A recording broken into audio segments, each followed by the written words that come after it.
So if we just talk quickly about adaptive leadership, we've mentioned it a couple of times, and I talked about Heifetz and Linsky.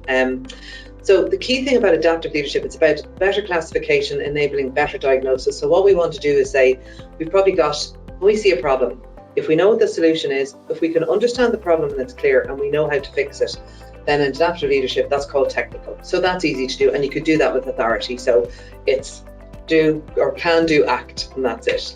But if there's any doubt about what the problem might be or what the solution might be, or there's learning involved, then we're going to need to employ more than our positional power. We're going to need to bring people to be generative in their ideas, to be collaborative, to be vulnerable, to actually say, I don't really know what's going on here. Yes.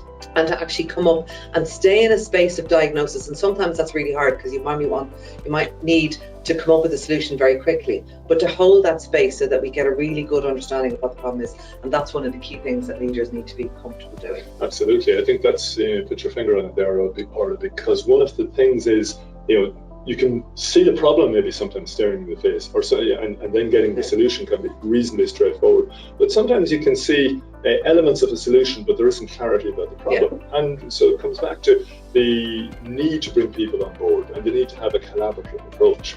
And that's something even in hierarchical organizations like the military or governments, and I certainly saw this within EU and UN institutions, the need to create that collaborative mindset is so important, because otherwise people keep tripping around the problem. They don't see it. They don't see it, and they don't want to see it. That's the other thing. You might need to unearth it, and that's where you see here. So we've talked a lot about the self, but now we're actually bringing in the word stakeholder. So this is about bringing my stakeholders with me, asking good questions and being curious.